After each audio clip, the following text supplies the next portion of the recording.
three demonstrations to illustrate resonance.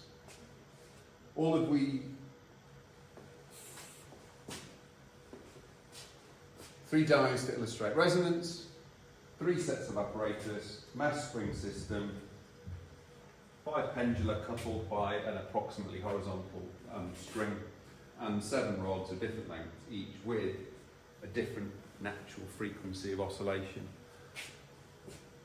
Just so you know, I've measured the time period, or the time period, and hence worked out the frequency of this mass spring system, and it's about 1.31. So I'm going to start by turning the signal generator on. And at the moment the frequency is 1.27, 1.28. We're going to see what effect it has on the mass. You might need to be a bit patient here. So you can see the amplitude's not very big. Bit of oscillation. Let's change the frequency. Let's go up to 1.29. See if that has a larger impact on the mass.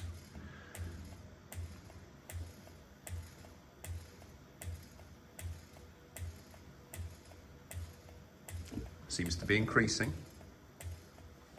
But still, there seems to be a limit to its oscillation amplitude. Let's go to 1.3. Note, remember I said the natural frequency of the mass spring system was about 1.31, 1.32.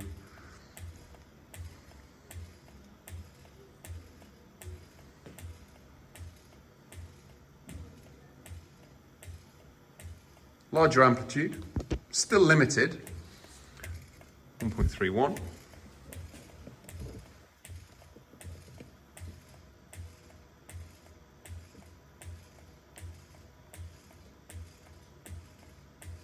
Getting bigger.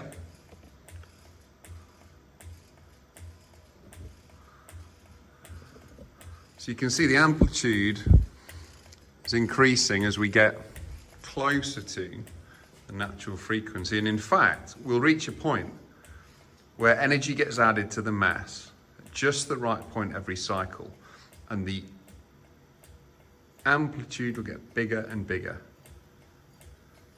But there is a limit to how long this can go on for, because eventually that'll happen. Now, the shock of that, the shock of the mass falling off, made me stop the video prematurely. So let's do the same thing, only this time I'm going to start slightly higher, 1.36, and then move to 1.32 from a higher frequency. So you'll see the same thing occurs. If we're off the natural frequency, let's just straighten this up a bit. If we're off the natural frequency only above it to start with, just look at the amplitude of the oscillations. They might increase, but they'll likely diminish again. They'll be limited. There'll be a maximum reached, and then there'll be, you see? Now if I go 1.34, just to speed the process along, we should see a larger maximum amplitude reached. But again, there'll be a limit reached, and then the amplitude will reduce again. We won't get optimal energy transfer continually. But watch what happens if I now go from 1.34 to 1.33.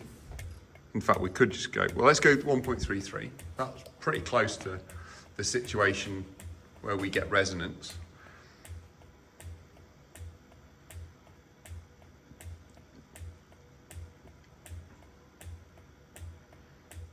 Still, the amplitude's reducing again. Let's go to 1.32 and hopefully we'll get the same behavior.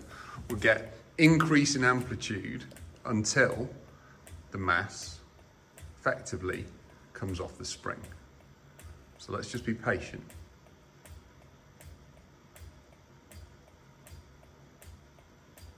Physics works.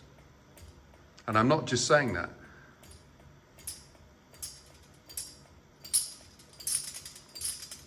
I told you. Just a couple of other demonstrations for you. I'm going to just bring these to rest as best I can. And I want to do these next two demonstrations. I want you to just watch them, think about why you're seeing what you're seeing. I may explain what I'm doing. What I'm going to do with this setup is displace this pendulum myself, and it's going to drive the others. But watch the response of the other pendula as a result of this.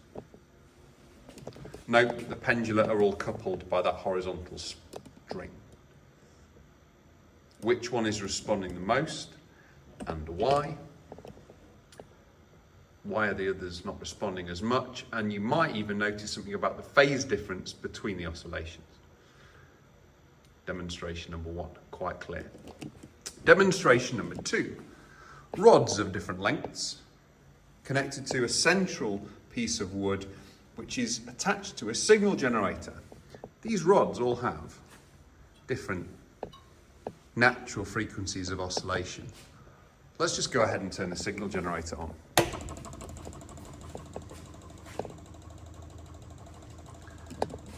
Now, I'm going to try my best to keep the rods in view while I increase the frequency.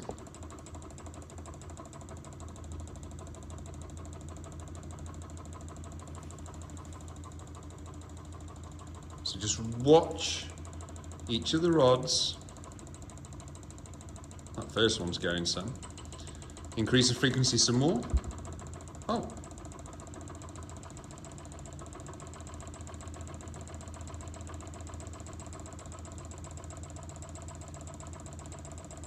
Now that second one's going some. Should we keep going? Look at that. Right, I'm going to just change the setup, the frequency range, so that I can get higher frequencies. So you see that second rod's going. Let's now increase, so that now I'm on 10 to 100 hertz range. I'm going to just keep on increasing the frequency. Just observe. It's 10 hertz. Let's keep going up. Oh. It's almost like I'm choosing which rod to oscillate by changing the frequency of that piece of wood that they're all attached to. What if I wanted to go back to that second one or the third one? Bring the frequency back down again. Let's try and get one of these higher ones. Frequency, higher.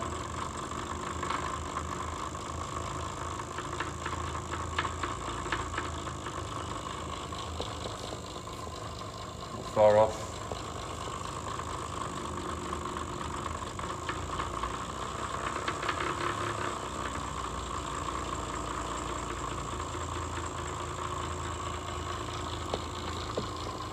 That's pretty good. So you see, similar behaviour, but think about the principles that are involved. Finally then, the radio. Let me talk about radios. Let me wind up this radio. Some of you might have seen a radio like this for a long time. Let me wind it up. I'm not going to talk about generators. So, inside this radio is a circuit. Now that circuit has many components in it, capacitors, resistors. The volume knob controls a variable resistor. This tuning knob controls the capacitance of a capacitor in my circuit. And you'll note that I can select this radio station.